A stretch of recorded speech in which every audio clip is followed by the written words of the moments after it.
위의 것을 찾을 수 있는 사람은요, 그 앞에 나와요. 그리스도와 함께 다시 살리심을 받았으면, 이렇게 표현하고 계세요.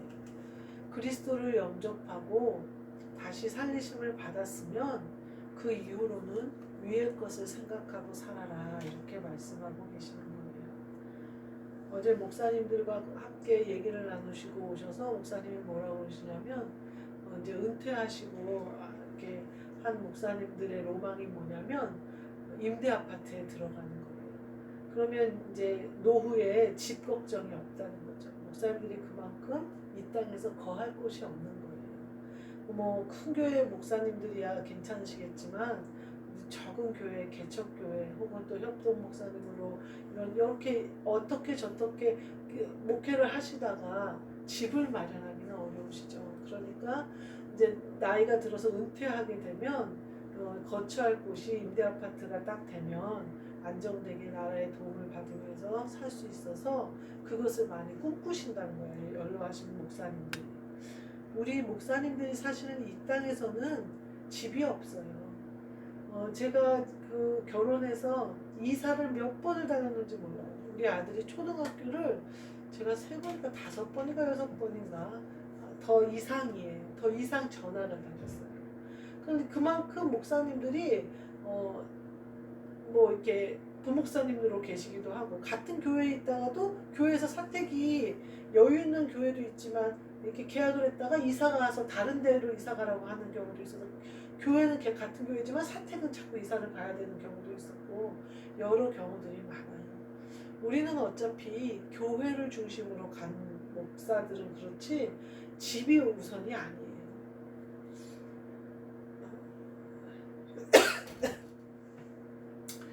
그젠가 제가 어느 목사님 목사님 교회를 방문해서 즐거운 시간을 보내는데, 이제 헤어지고 올 때 뭐 사모님이 이제 뭐 전도하라고 그 핸드폰 고리도 챙겨주시고 막 이렇게 챙겨주시는 거예요. 그러니까 강권사님이 옆에 있다가 그렇게 주지 말고 교회를 주라고 그랬더니 사모님이 교회 주면 어떻게 끌고 가시게요? 그러더라고요. 그래서 제가 얼른 그랬죠. 교회를 주시기만 하시면 우리가 이사를 오지요. 이렇게 얘기를 했어요. 우리는 교회가 세워져 있는 곳에 항상 우리가 가는 거예요. 목사들은 이런 사람들이에요. 근데 내가 서울 강남에 살고 싶다고 해서 강남에 내가 아파트가 있다고 해서 하나님의 마음은 김포에 있는데 내가 강남에 가서 살 수는 없어요. 하나님의 그리스도가 그 김포에서 목회하시고 싶고 김포에서 나보고 외치라고 그러시는데 내가 강남에서 그건 이미 내가 그리스도와 연합한 자가 아니라는 얘기죠. 그리스도께서 나를 다시 살리셨으면 우리 그때부터는 위의 것을 생각하고 살아라. 사실 우리의 영원한 장막은 천국에 있어. 모든 보배는 천국에 쌓아뒀다고 아까 찬양에 그러잖아요. 나의 모든 보배는 저 천국에 쌓였네. 다 쌓아놨어요. 그러나 물론 천국에 있는 보배를 이 땅에서 쓸 수도 있지만, 내가 받아 누릴 수도 있지만 우리의 마음이 어디에 있느냐라는 거죠. 내 천국에 내 집과 내 보배, 내 신랑 계신 곳, 나도 영화로워지는, 여기 오늘 원문 말씀에 보면 나와요. 4절에 너희도 그와 함께 영광 중에 나타나리라. 그걸 꿈꾸는 거거든요. 내 영원한 처소를. 우리가 죽었던 나를 다시 살리셨다는 것을 깨닫는 것처럼 큰 은혜가 없어요. 대부분의 신앙인들이요, 내가 죽은지 몰라요. 내 영이 죽은지 몰라요. 저희도 목회를 오래 했고 절대 우리 영이 죽었다고 생각하지 않았어요. 내가 어떻게 성령이 아닌 악한 것에게 내가 져서 그 악한 것이 내 마음을 끌고 다닌다고는 상상하지도 못했어요. 그렇지만 우울감 때문에 자살하고 싶다면 그건 성령님이 주신 마음이 아니잖아요. 집안에 다툼과 시기와 미움이 있다면 그건 성령님이 역사하는 게 아니잖아요. 그렇다면 내 영혼은 죽은 거예요. 하나님은 산 자의 하나님이시기 때문에 살아있는 자들과 함께 하셔요. 그 말은 성령님은 살아있는 자와 함께 한다는 거예요. 성령님이 임재하셨다, 성령님이 오셨다, 성령님이 나와 함께 하신다, 그건 이미 내가 살아있다는 증거거든요. 근데 살아있다는 내가 계속해서 내 입에서 불평불만이 나간다든지, 가정에서 계속해서 시기와 질투와 다툼이 일어난다든지, 내 열매들이 성령의 열매가 아니라면 내 영혼이 죽었나 한번 점검해 봐야 돼요. 근데요, 그렇게 제가 요새 무슨 생각을 하냐면요, 사실은 제가 그때 아들이 고3만 끝나면 자유로워지고 싶었어요. 그래서 목사님과 이렇게 헤어져야겠다 이 생각을 많이 했어요. 그래서 아들이 대학교를 가고 나면 그때 당시 생각에 어른이 되잖아요. 그러니까 좀 뭐 좋게 헤어져서 왕래를 하면서 살면 되지 뭐 이렇게 생각하고, 난 다 짐을 벗어버리고 자유롭고 싶다 이런 생각이 들었어요. 그게 지금, 근데 그 와중에 아이가 고2 말쯤에 제가 이제 그리스도 예수의 복음을 접한 거예요. 가정에서 마귀들이 가장 집중적으로 하는 일이 뭐냐면요, 부부를 깨트리는 거예요. 그러니까 우리의 마음에 서로의 배우자가 나를 배우자로부터 자유롭고 싶다는 마음이 든다면 그거는 영이 죽었을 가능성이 굉장히 커요. 제가 보니까 마귀가 역사하는데 가장 집중적으로 역사하는 게 부부예요. 부부를 깨는 거예요. 왜냐하면 하나님이 태초에 부부를 한 몸으로 만드셔서 한 몸이 되어라 하신 그게 교회의 시작이요, 가정의 시작이요, 하나님의 사역의 시작이기 때문에 그래요. 그래서 부부가 한 몸이 되고 한 영이 되고 한 마음이 되면 교회가 세워지거든요. 그러니까 마귀는 무조건 이 마음을 가르려고 하는 거예요. 그렇다고 해서 목사님이 나한테 못하거나 뭐 그런 것도 아니에요. 근데 그냥 자유롭고 싶은 거예요. 그러면서 요새 보면요, 뭐 연예인들이 조론을 하네, 뭐 이혼을 하네, 뭐 그런 경우들이 너무나 많아요. 부부가 만났는데 아주 찰떡처럼 우리 부부처럼 잘 맞는 사람 거의 없더라고요. 아주 어쩌면 그렇게 싸우고 누구 하나는 문제를 일으키고 그러는지 몰라요. 그럼에도 불구하고 한 몸이에요. 하나님이 그 십자가를 지고 가라고 부부를 그 십자가를 잘 감당하면 어떻게 되는 줄 아세요? 그리스도께서 다시 살리시는 역사가, 죽었더라도 다시 살리시는 역사가 있어요. 그러니까 이렇게 그런 일들이, 그리고 제가 복음을 접하고 보니까 이제 죽었다는 게 그제서야 깨달아지는 거예요. 그리스도가 오셔서 나를 살려주시니까 그 다음에 내가 죽었었다는 게 보이는 거예요. 그때 당시는 절대 안 보였어요. 내가 주일 성수 안 했어? 내가 기도를 안 했어? 내가 새벽 예배를 안 갔어? 내가 뭘로 죽었다는 거야. 내가 한 게 왜 오류가 있다고 얘기를 하는 거야. 너무나 인정할 수가 없더라고요. 아니, 성령이 아니면 악령이라는데 지금 그럼 내가 악령일 수도 있다는 얘기야? 이게 지금 무슨 얘기를 하는 거야? 지금 이 교회가 맞는 교회야? 막 이런 생각을 했었어요. 근데 환상과 계시로, 말씀으로 이끌어 주시는 거예요. 그 사람들에 의해서가 아니라 성령님이 나를 그 사람들을 통해서 예배를 드리게 하면서 말씀으로 저를 이끌어 주시는 거예요. 제가 부인할 수 없도록 환상과 계시를 보여주시면서 끌어들이시는 거예요. 그러면서 저를 살리시는 거예요. 그렇게 저를 살리시는 그 교회를 제가 2년인가 밖에 안 다녔어요. 근데 거기서 그것을 깨닫고 목사 안수까지 받고 나왔어요.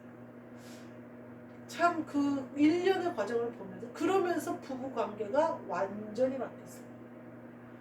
예전에 아마 목사님도 그걸 느낄 거예요. 예전에는 목사님이 가정을 지키기 위해서 굉장히 부단히 노력을 하셨어요. 밖에 나가서 막 돈을 버시고 세상의 직업을 가지시고 막 몸이 부서져라 막 일을 하고 그러셨어요. 이유가 뭘까요? 언제나 내가 떠나려고 하니까, 내가 원하는 걸 충족시키셔야 된다는 그 강박이 있으셨던 거예요. 근데 지금은요, 내가 뛰어내고 발로 차도 안 갈 걸 아니까 아주 편안하게 계셔요.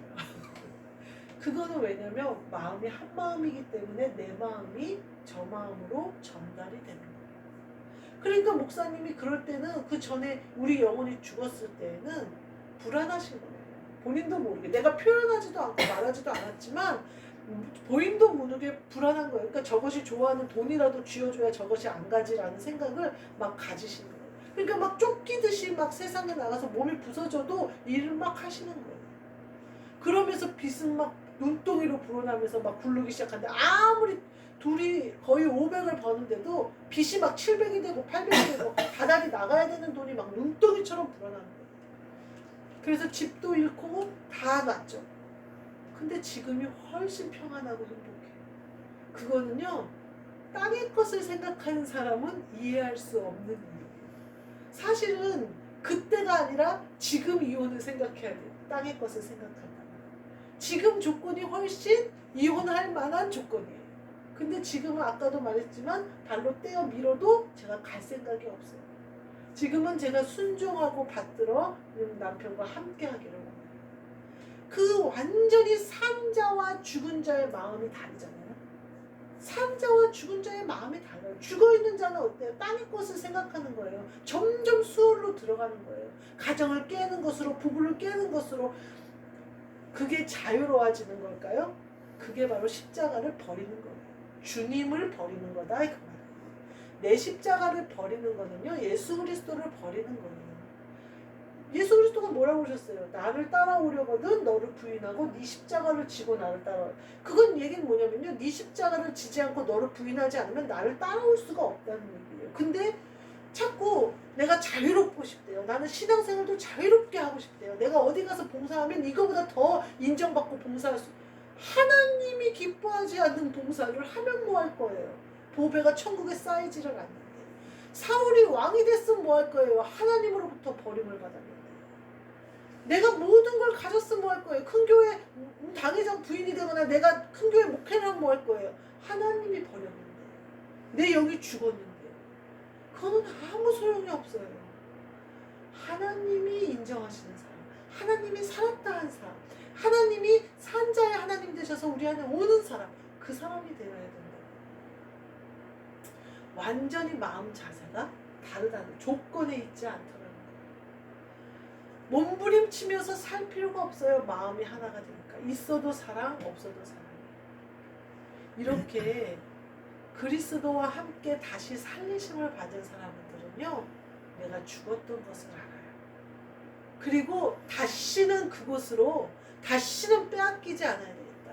다시는 탕자처럼 밖에 나가서 주님이 주신, 하나님 아버지, 내 아버지가 주신 은혜를 까먹지 말아야겠다. 그 생각을 해요. 이 산자의 그 기쁨이 얼마나 큰 기쁨인지 깨닫기가 산자만이 알 수 있어요. 제가 대학교 때 성령을 처음 받았을 때 꿈을 꾸면, 대학교 때가 아니에요. 중학교 때, 고등학교 때 밤에 꿈을 꾸면요, 꿈을 내 맘대로 조절할 수가 있었어요. 그래서 꿈에 쫓기고 있어요. 내가 순간 쫓기는 걸 인지하잖아요. 내가 왜 쫓겨? 뒤를 돌아서 싸워요. 그럴 때마다 승리해요. 그러면서 꿈을 그랬던 기억이 나요. 그리고 예언이나 계시를 많이 봤어요. 근데 어느 순간 그게 사라졌어요. 근데 제가 심령이 죽었을 때, 심령이 죽기 전에, 막 죽어가고 있을 때, 그때가 그리운 거예요. 그때로 돌아가고 싶은 거예요. 왜 내가 그때는 그렇게 믿음이 좋았는데, 그때는 겁날 것도 없었는데 내가 왜 이러고 있지? 라는 생각을 들었어요. 뭔가 잘못돼도 많이 잘못됐다. 지금 목회가, 우리가 가는 방향과 길이 뭐가 잘못돼도 굉장히 잘못됐다. 이런 생각을 많이 했어요. 죽어가고 있는 걸 알았던 거예요. 근데 다시 살리심을 받을 방법을 모르는 거예요. 그럴 때요, 말씀으로 들어가야 돼요. 성경으로 들어갔어야 돼요.